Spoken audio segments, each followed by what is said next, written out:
Welcome back to Exotic Car Play Place, everybody. Thanks for coming out. Today, we're going to talk about the worst depreciating vehicles in the luxury car segment. Yes, we're going to give you 6 of them, and why is that happening? Let's get rolling now. Welcome back to the channel, everybody. Mark with Exotic Car Play Place. And so if you ever wondered why some of these luxury vehicles depreciate so harshly, there's a couple reasons for it. Number one, luxury vehicles inherently have a lot of complex engineering behind them.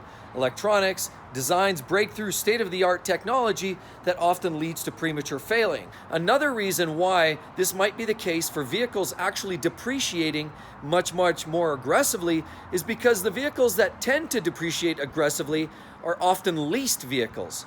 That's right, vehicles that are often leased creates an environment where there's excess numbers of vehicles after that 3 to 5 year range. So typically after a lease is up, the market floods with vehicles, used vehicles in that 30 to 50,000, maybe even 80,000 mile range. You're just in a sea of other cars just like it. A third reason that can actually really hamper depreciation rates is reliability, records, history, reputation.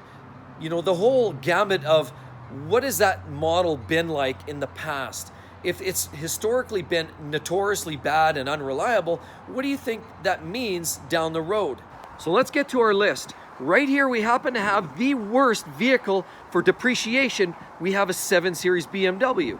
After 5 years, these cars on average are only worth about 29% of their original value. Well, why is that? I mean, they're huge, they're full of options and features, they're very luxurious, well equipped, nice equipment, very well engineered, well designed, high quality products like this one here in the 750 Li. Lots of great finishing touches. They always have some of the best parts or all the technology that you'll often find packed underneath the hood or anywhere else in here. Unfortunately, these will break down much sooner. And it's the executive person that wants this vehicle. It's the executive that leases this vehicle brand new, that can afford to lease this vehicle because it's very expensive as new. But guess what? The 18-year-old person doesn't typically go shopping for a used 7 Series, although that does happen because they see the value, they see the amount of car you get for your money. The problem here is it's not that trendy type, popular type vehicle. It's not a tuner vehicle. It's not your typical youth type vehicle. So it hits the market after 3 to 5 years. Nobody wants it. The lease is up, depreciation has hit it, it's got some miles on it, and sometimes the warranty's about to expire. Everybody knows they're very expensive to fix, so who would really want to get their hands on a used 7 Series after 5 years? Not a lot of people. It's a very exclusive amount of people that want that vehicle, and therefore it only retains 30% or less of its original value after 5 years. And then we have the S-Class here. Full of options, full of features, and honestly, full of expensive repairs if you buy them after 5 years. Beautiful cars, no doubt, but can be a handful to repair and maintain after 5 years of ownership. Now, sadly, the S-Class only holds about a 30% of its original value.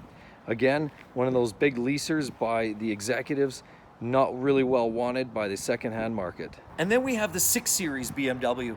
This one only retains 32% of its original value after 5 years because it's a coupe. The coupes often had a difficult time selling when they were new anyway, so that's part of the difficulty. The other part of the difficulty is because it is a premium series, the 5 and 6 Series cars are very expensive to maintain, similar to the 7 Series, and as a result, because it's a coupe, which is small numbers anyway, and the extensive cost for maintenance, this one takes a hit too in terms of depreciation. So another car on our list goes to the Jaguar XJL. That's the long version of the XJ car.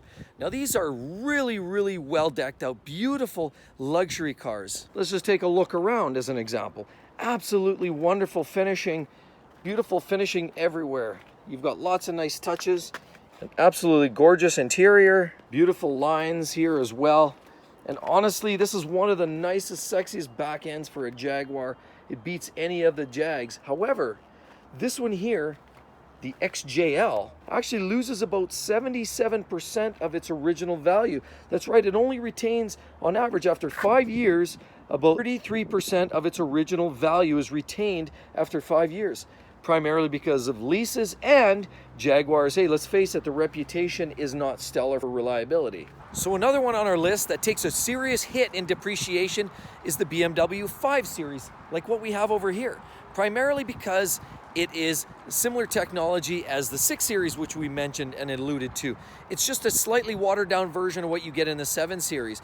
And as a result of that, you often have depreciation concerns with these because, again, as I said before, similar to the 7 Series, it's a smaller market on the used car market. Often the youth don't buy these cars. They like the sportier cars, and even more so the 3 Series or 2 Series cars or 1 Series.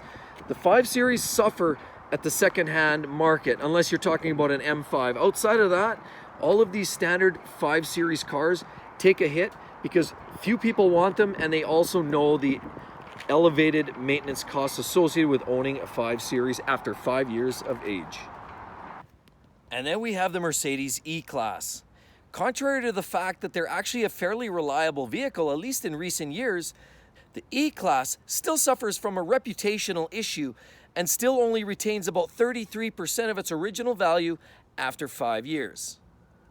So I really hope you guys all enjoyed the video today. I hope that's really going to shed some light on it. If you're looking at purchasing a brand new luxury car, consider those 6 vehicles, because if you buy one, you can expect to lose a pile of money. Sometimes you just buy them because you want that vehicle, but know this: you will lose a significant amount of cash on a purchase of any one of those 6. So again, if you guys enjoyed the video, make sure you subscribe to the channel below if you're not already a subscriber. If you are, thanks for coming back again. And I'd love to hear what you have to say. Please drop a line in the comments below. I'd love to hear what you say. Thanks again, guys. We'll talk to you soon. Bye-bye.